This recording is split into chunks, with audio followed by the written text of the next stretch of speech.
Welcome back to LA Currents. I'm delighted to be joined by Dr. Cheyenne Bryant. She's the founder of the Dr. Bryant Foundation and the Dr. Bryant Institute. It is so wonderful to have you here. You know, we were talking before we actually started the cameras rolling about the idea that there's so much going on in the mental health world in regards to this pandemic. How are we doing? How is it looking from your vantage point? Well, so how are we doing as far as our community being affected psychologically from this pandemic? I know that as a whole, it's definitely putting a strain on individuals mentally. Right. Anyone who was already anxiety prone, depression prone, they are experiencing that at a much higher rate. The concern and issue is that the individuals who were used to getting, treatment from a therapist or going to a life coach, they're having to, transition into doing that via Skype, possibly telephonically, and or FaceTime. Now, I know that I have always had clients that came on and we provided coaching via telephonic, Skype, and FaceTime. And so for me, it was just about transitioning my in-office clients to that FaceTime, Skype dynamic, and it has worked amazing for them. I have also offered free COVID-19 group life coaching sessions every Monday, 6 p.m. Pacific Standard Time, and we do it via Zoom, and it's free. It's real easy. They RSVP via Zoom, and they're able to log on, and we go on for about an hour and a half. And we have people who are from New Zealand, from Brazil, Europe. These people are nationwide.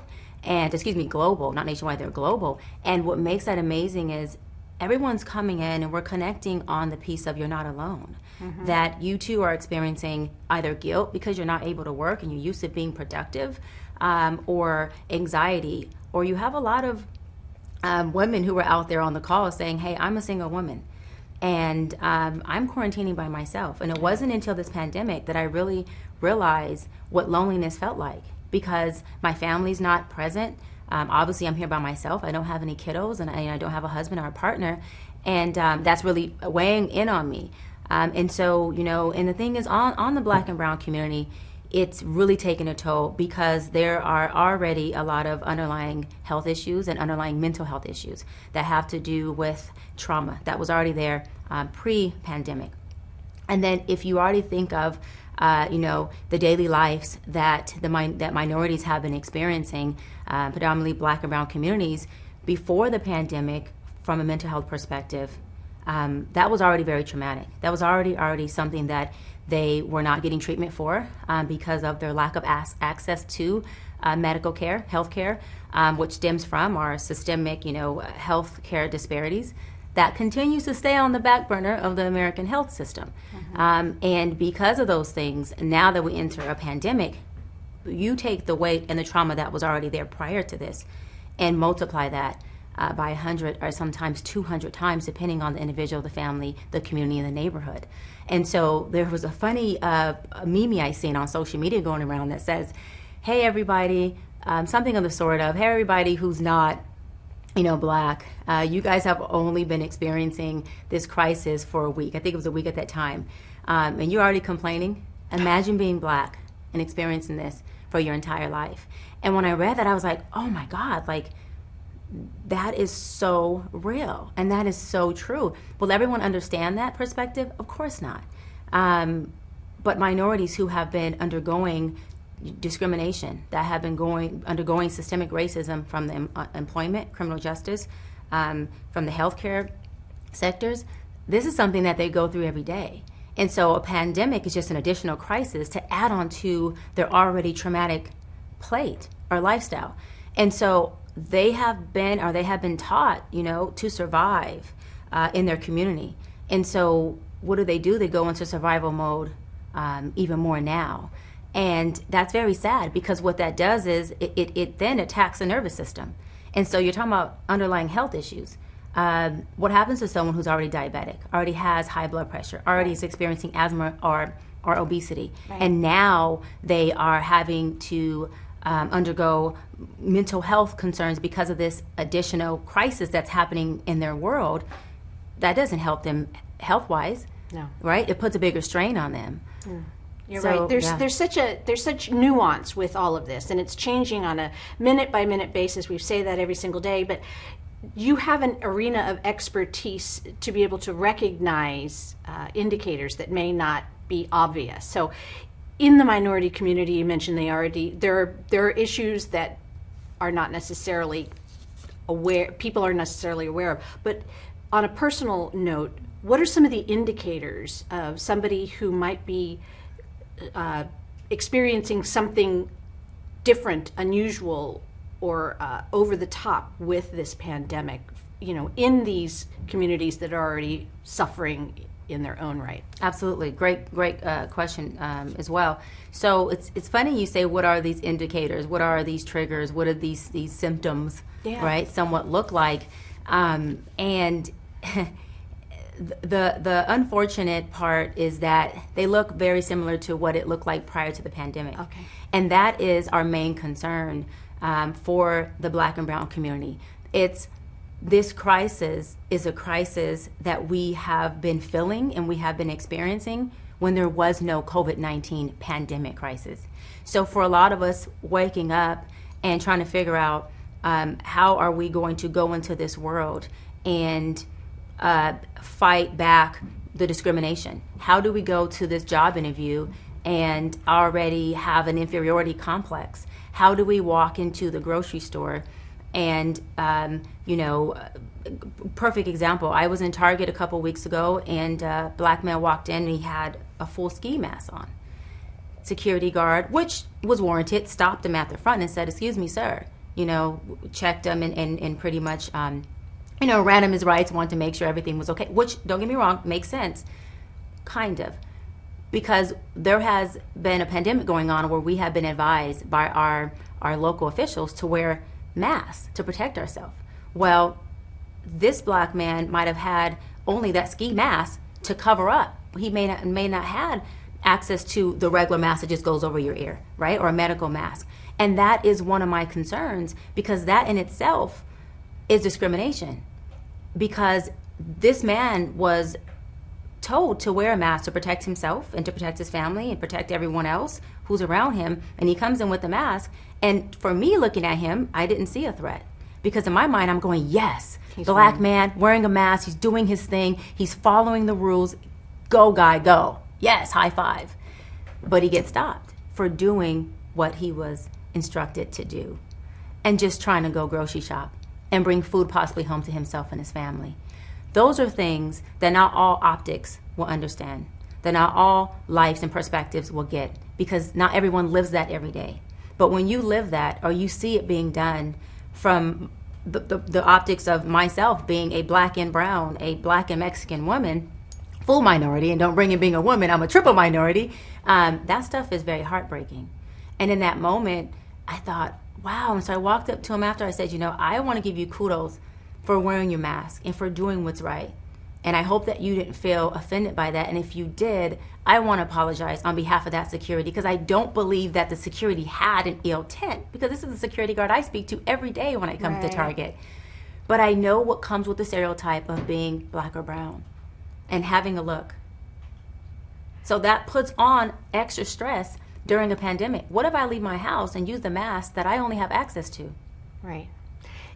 You actually almost answered what I was going to ask you, because as a mental health professional, what would you have told that man after he got home, or how would you have offered how he would handle it emotionally, internally? Because he must have come out of that store with a lot of turmoil.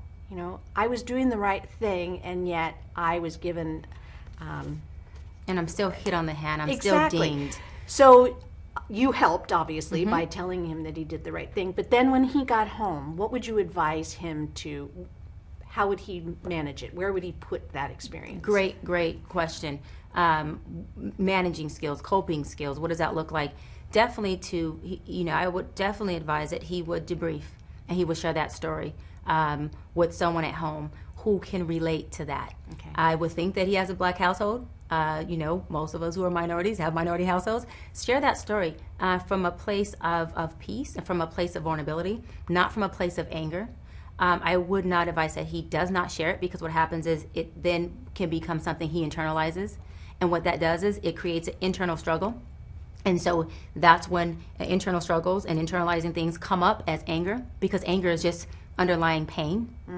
And then when he goes out in the world and someone pokes at him one more time, like that security guard did, and maybe their intent isn't bad, then he blows over. And now he looks like a stereotypical angry black man when he's not.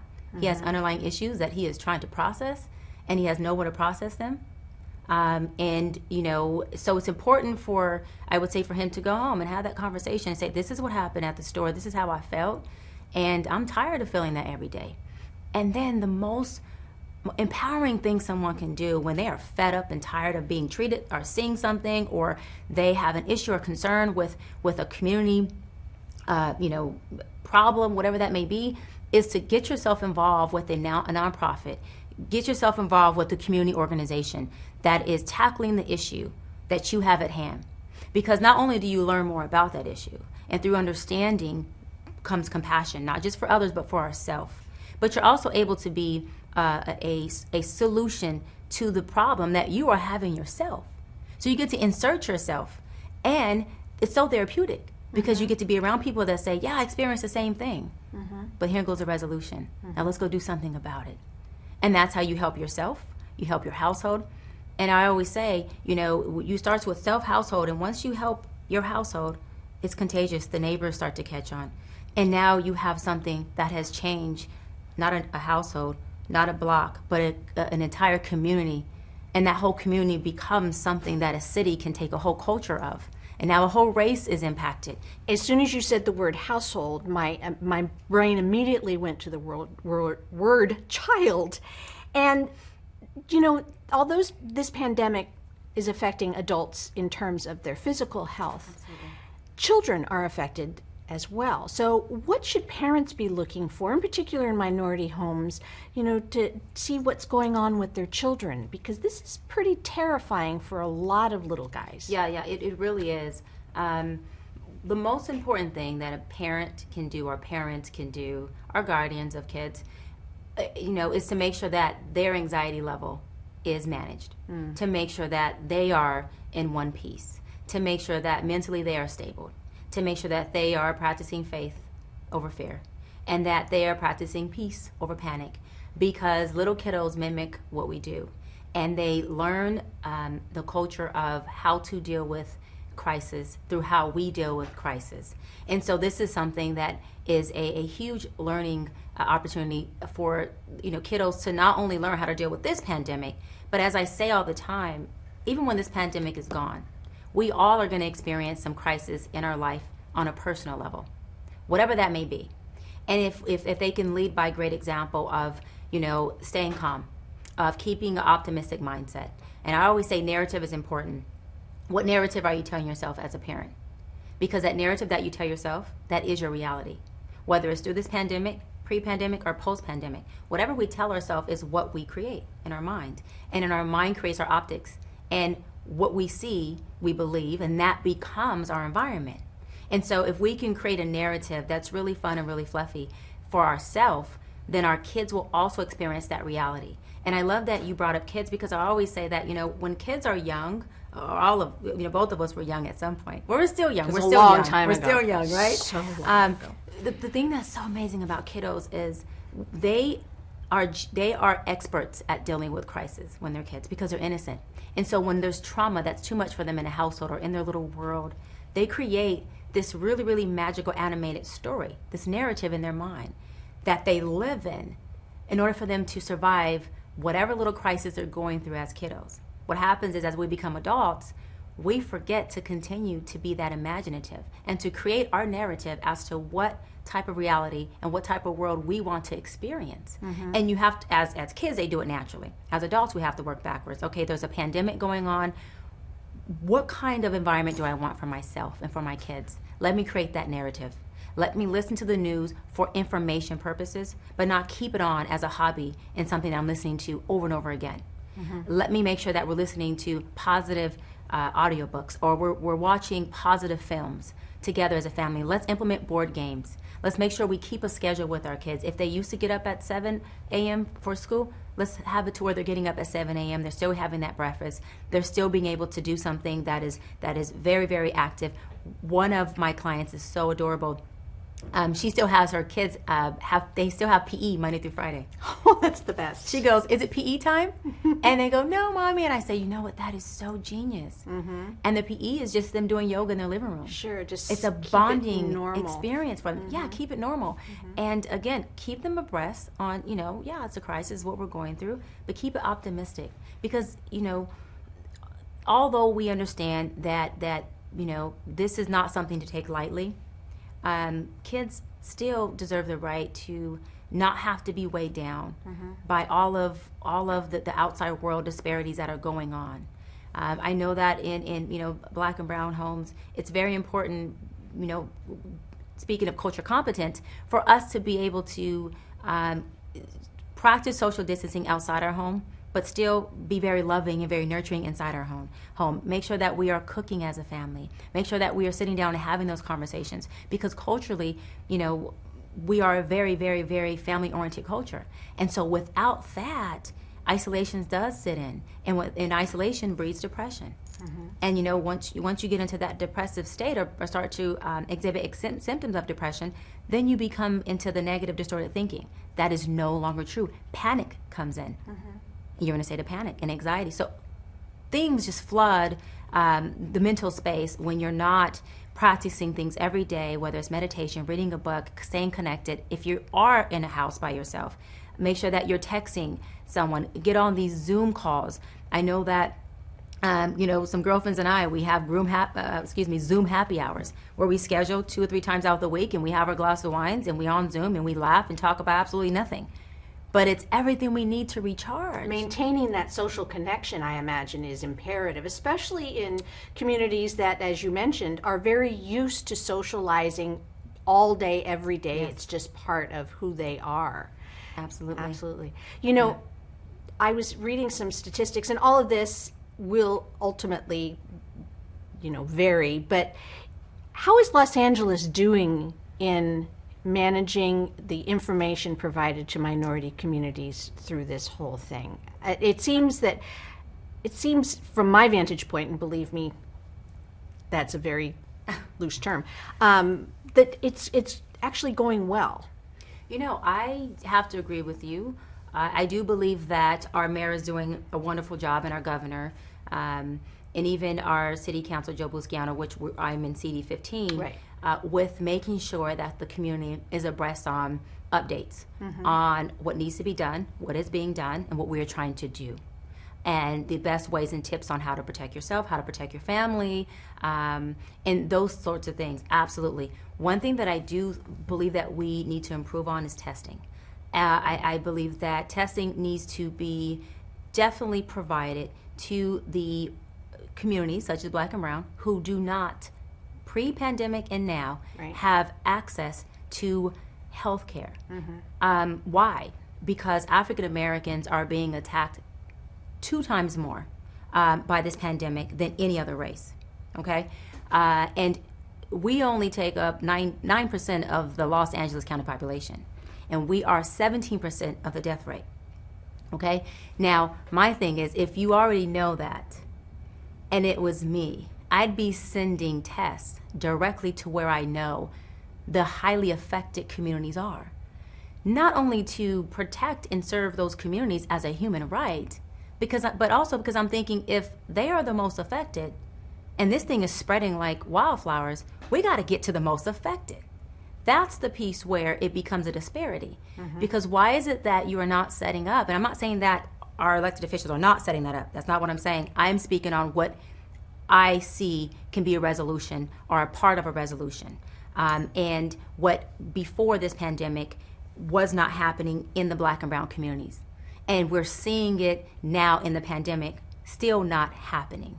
When you have a race of people who already are suffering from underlying health issues, and you know that their death rate is high, and you know that their contagiousness or them catching this is high, why would you not go in there as a human right and do something about that and concentrate testing in that area. One. Two, we at the Dr. Bryant Foundation, we have hooked up with another organization where, because we know that in these communities, the minority communities, these individuals don't have access to masks. So they see it on their television, but they don't have access to masks. And in order for them to go get a mask, if they want to get one, if they don't have transportation, they're getting on a public transportation. That means that they're exposing themselves to other people, again. To go get protection. You get what I'm saying? Doesn't make sense. Doesn't make sense. And so even if they are a carrier of it and they're leaving the house, they're still exposing themselves to other people. Sure. And if they're not a carrier, it goes vice versa. They're leaving their house to risk their life, to go do something that is possibly supposed to save their life.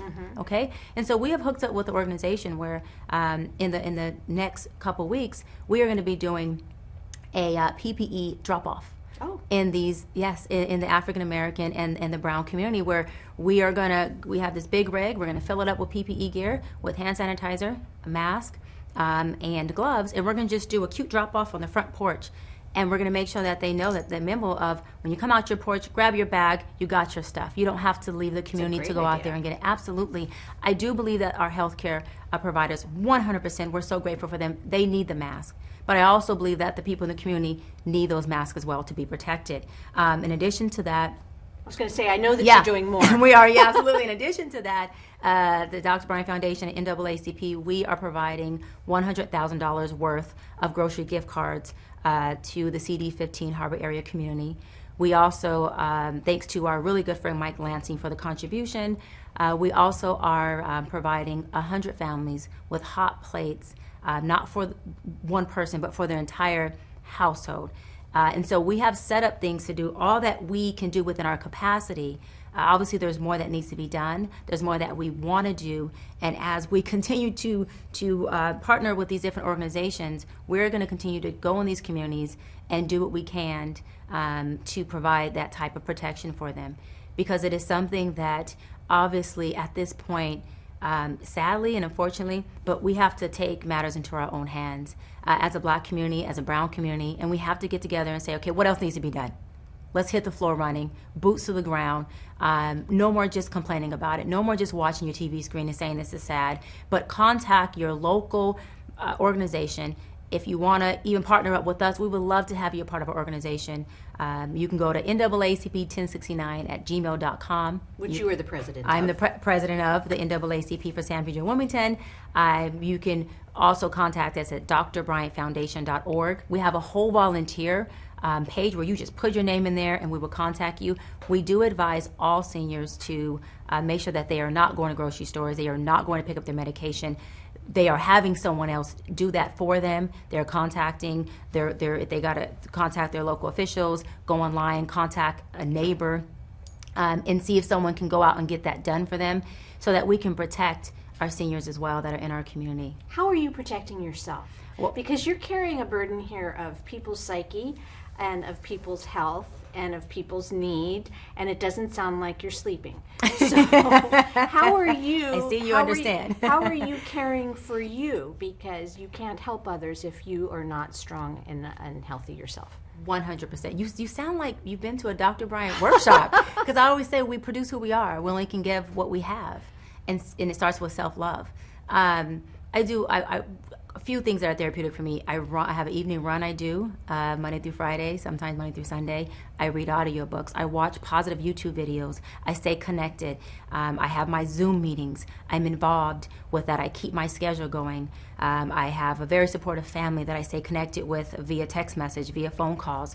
In addition to that, to further your question, no, I don't get much sleep, but it's not a burden on me to do this because true leadership is putting yourself on the front line, and putting yourself on the front line to, oftentimes risking your well-being, because that's what leadership does. Because leadership is getting out there and saying, listen, this is what I've signed up to do. This is in my DNA, and I'm going to do it regardless. Because that's my legacy, is to be able to come in and have an impact on community, to be able to give back to communities that I came from. I'm a product of the inner city. I'm a product of the people that I'm helping right now. And so for me to go back and do that and be a leader of this community, it makes my heart smile, and it is my purpose, And it really is something that I believe all leaders have to understand when they take that oath, because there's not just an oath of medical doctors or an oath of being an attorney. Leadership is taking an oath, an unspoken oath that says that I am willing to give my all within my capacity that I can to change lives, even if it's one life in my lifetime. And when you sign up to do that, you put your head down and you just go. You take calculated risk, but you do make sure that you're showing up for yourself and for your people every day, whatever that means. And you are a great example. Thank so that's you. a very important component of all of this Thank too, because of, what you do will be seen, and what is being seen will be reflected. And so congratulations. And that's the hope. Yeah, That's the hope. Well, congratulations, Dr. Bryant. I mean, it's been really wonderful to talk with you, and I'm sure you'll get lots and lots and lots of support for all these great things that you're doing. So I hope so. congratulations. Maybe we can get you out there with us. Why not? Let's do That'd be it. amazing. All right. Thank you so much for having Be me. safe. Great job. My Thank pleasure. you. And that's a wrap on LA Currents.